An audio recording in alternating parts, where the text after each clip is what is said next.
Bonjour mes amis. Aujourd'hui, on va faire l'orthographe.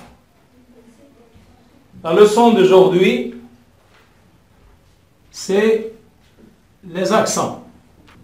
Quels sont les différents accents? C'est l'accent aigu, l'accent grave et l'accent circonflexe. Commençons par l'accent aigu.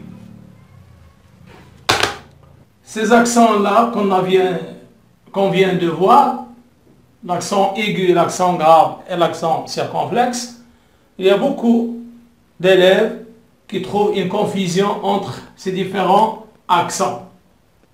Je répète, l'accent grave et l'accent circonflexe.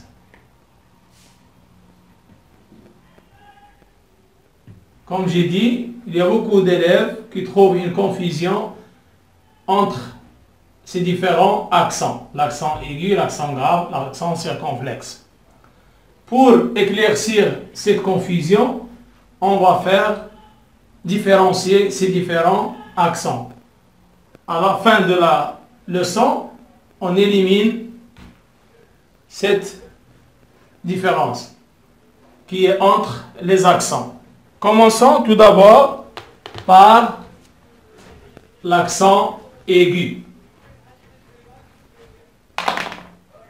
L'accent aigu, c'est quoi? L'accent aigu, c'est un signe posé sur le E, sur le E, d'une façon inclinée du haut vers le bas, vers la gauche. C'est l'accent le plus utilisé. D'accord? C'est le plus employé.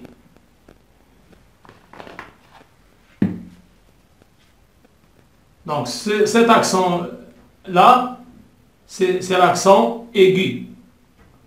Il se prononce comme pied, nez, pied, nez, d'une façon ferme, pied, nez, et c'est ça l'accent aigu. L'accent grave,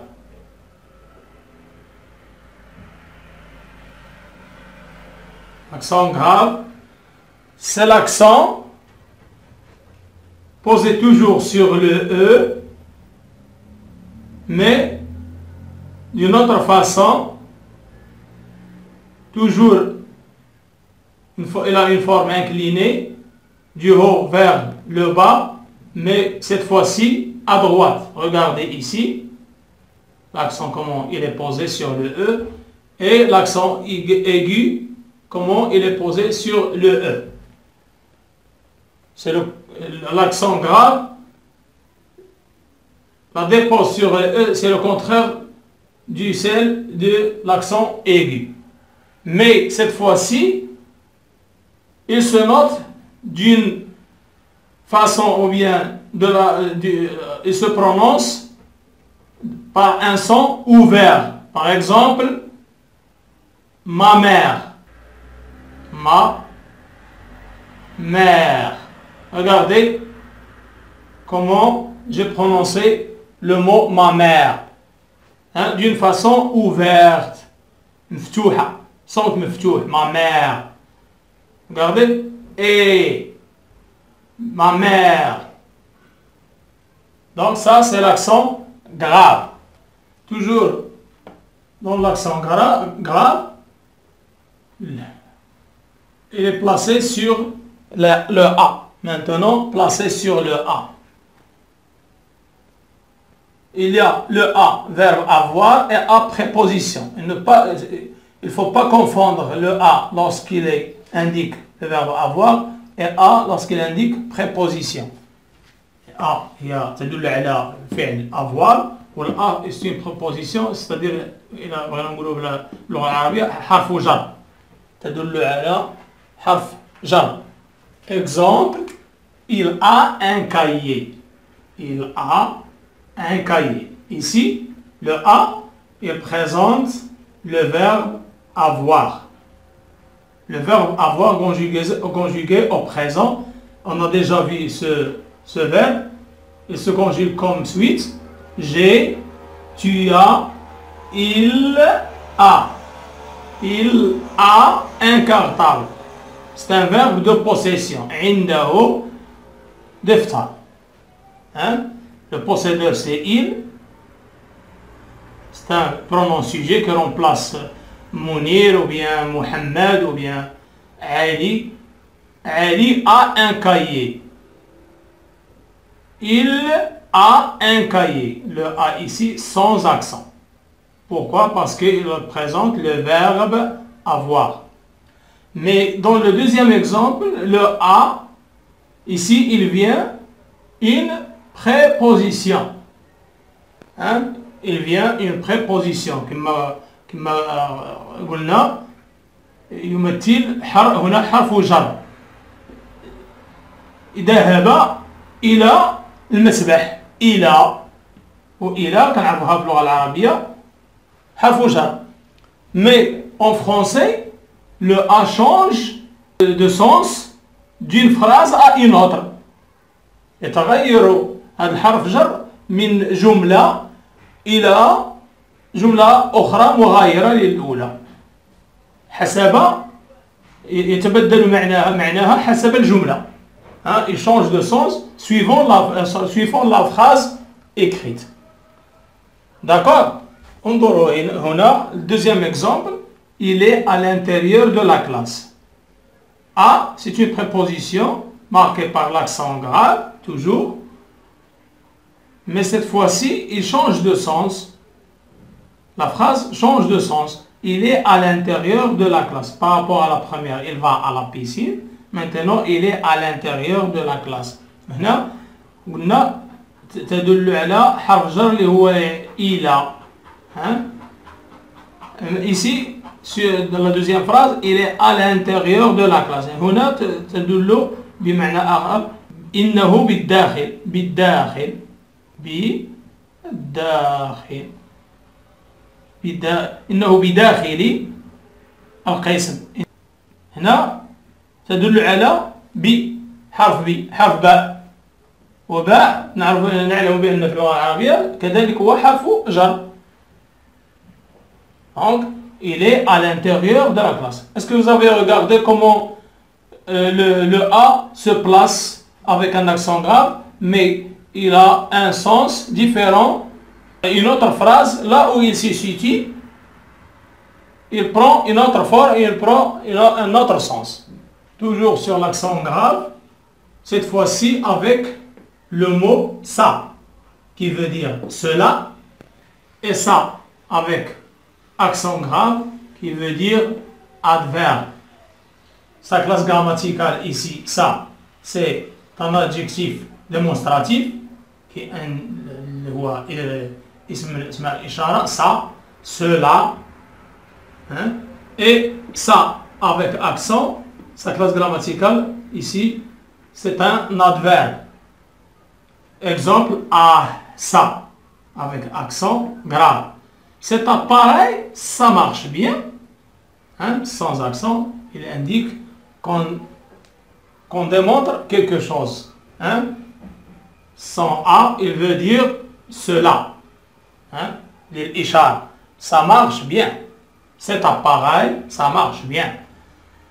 Mais ici, ça avec accent, il indique l'adverbe, et l'adverbe, il est invariable. Ça s'écrit toujours comme ça. N'importe quel verbe, quel adverbe, il ne change jamais de forme. اللي كنقدروا نقولوا باللغة العربية اللي هو الحال.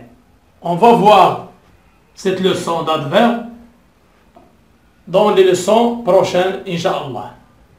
Toujours sur l'accent grave, mais cette fois-ci avec la sans accent et la avec accent. La sans accent indique article ou pronom.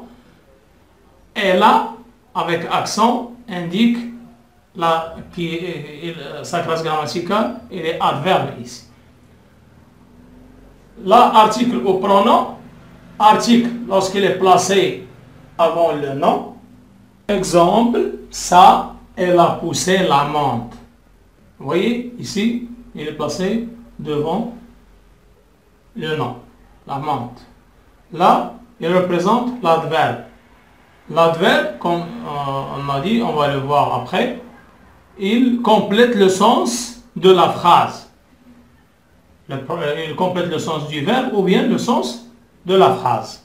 Aussi, là où il est placé sur le U. Toujours sur l'accent grave, là où il est posé sur le U. Mais cette fois-ci, ne pas confondre le U qui veut dire ou bien,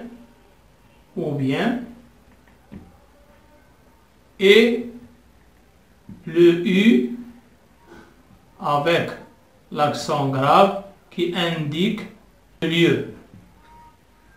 Exemple, tu veux du lait ou du café?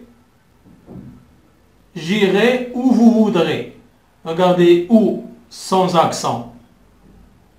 Ici, ou avec accent grave. Ou dans le premier exemple, ou sans accent, il indique ou bien. Il indique ou bien.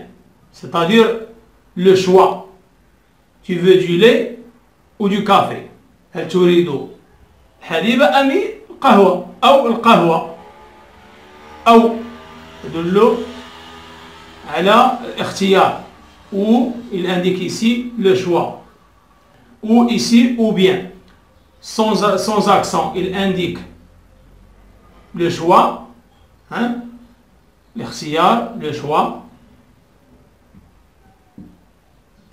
et ou ici il indique le lieu, j'irai où vous voudrez.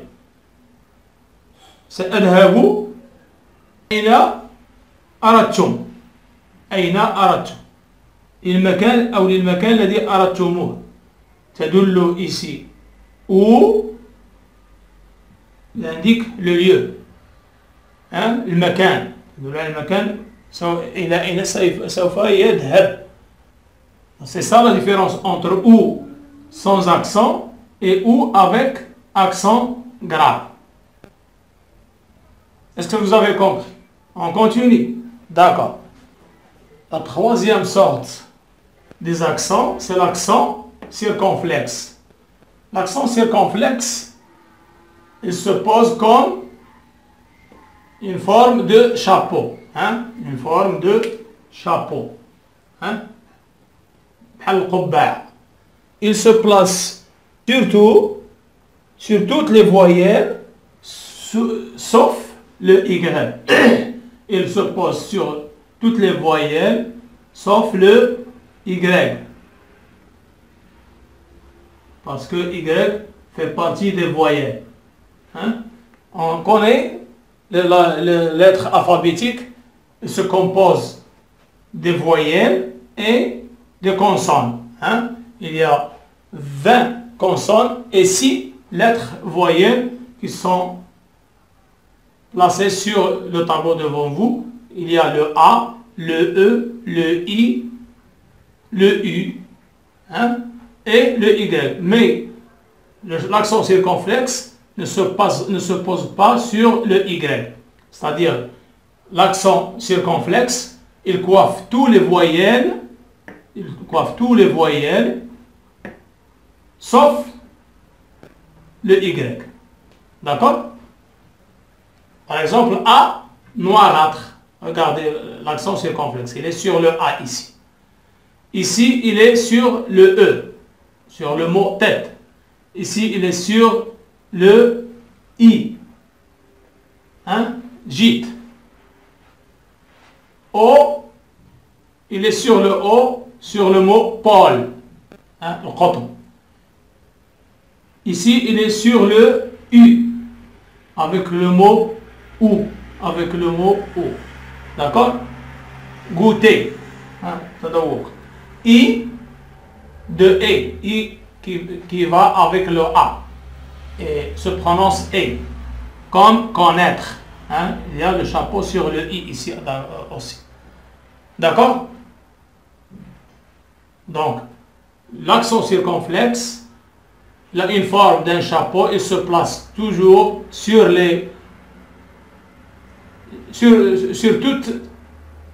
presque toutes les voyelles, sauf le Y. Les voyelles qu'on a, on a le A, le E, le U, le I, et le O avec le U, et le I avec le E. D'accord? On continue. L'accent circonflexe, il peut coiffer aussi un voyelle en remplaçant le S qui figurait autrefois dans un mot. Exemple, hôpital. Il est placé sur le voyelle O en remplaçant le S dans le mot hospital d'autrefois. Hospital, hospitalisé. Parce que ici, lorsqu'on prononce le mot hospital, c'est un mot lourd. Donc ils ont pensé de le remplacer par un accent circonflexe et éliminer le S. Seulement sur le mot hospital. D'accord? Mais sur le verbe, il existe toujours le S, hospitalisé. Je dis, le patient est hospitalisé, le malade est hospitalisé. Aussi, il se pose sur le voyelle E dans le mot fête. Autrefois, ce mot, il se prononce fest.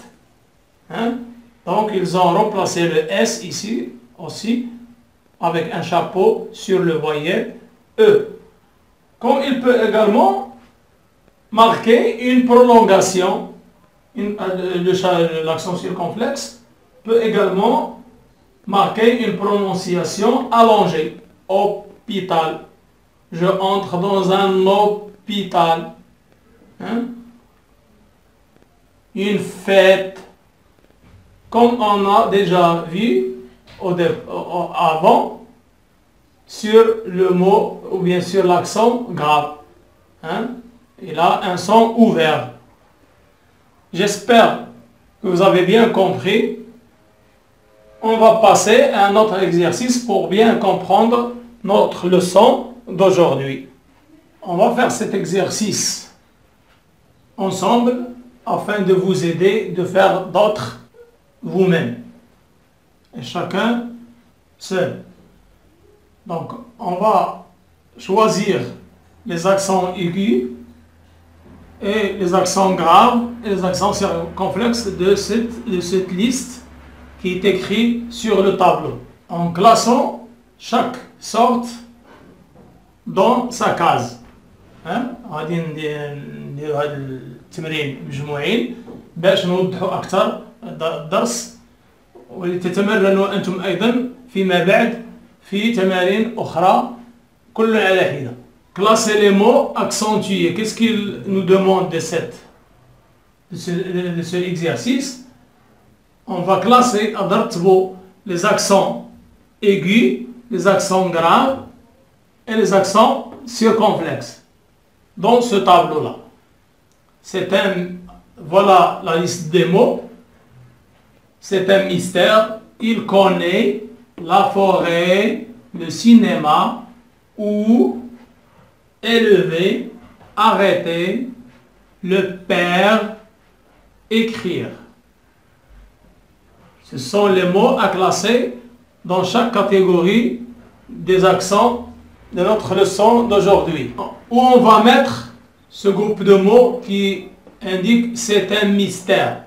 Nous avons un accent ici, laquelle, est-ce qu'il est aigu ou bien il est grave ou bien circonflexe, et on va la poser dans sa case juste.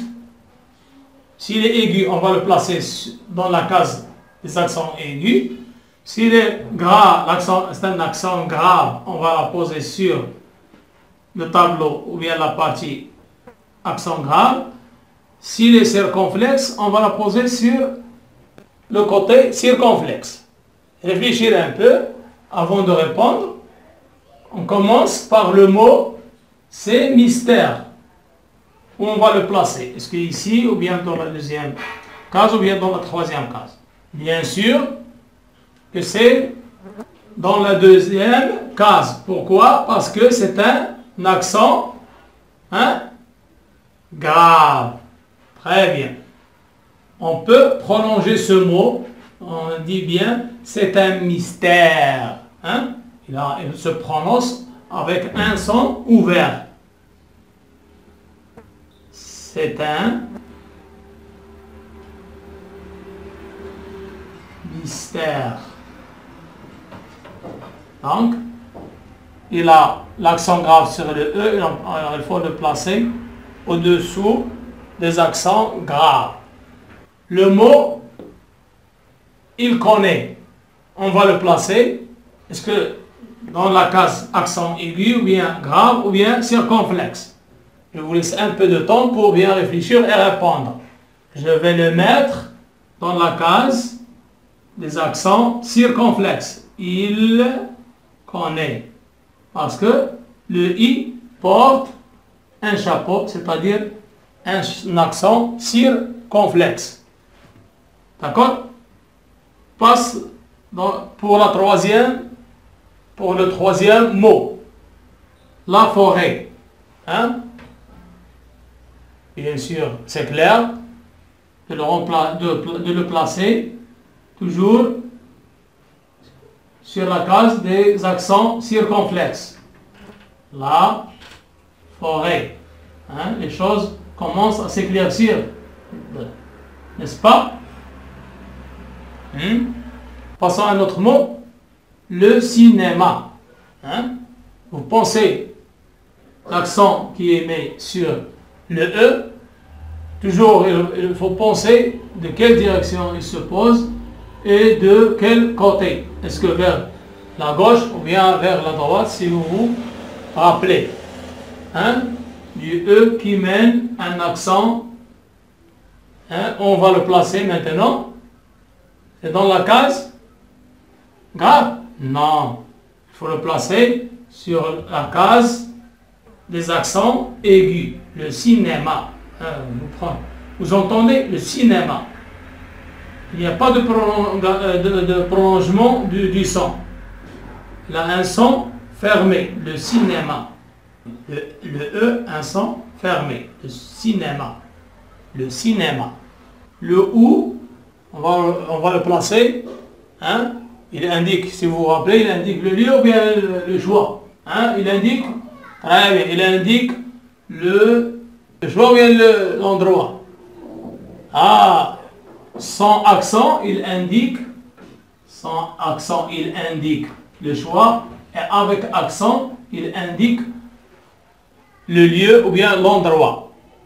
Donc, on va le mettre ce mot, parce que dans l'accent grave, il y a dans l'accent aigu. Bien sûr que c'est dans la case des accents graves. Parce qu'il se place, il se dirige vers la droite, c'est-à-dire d'une façon oblique. D'accord? Le mot élevé. Où on va le placer?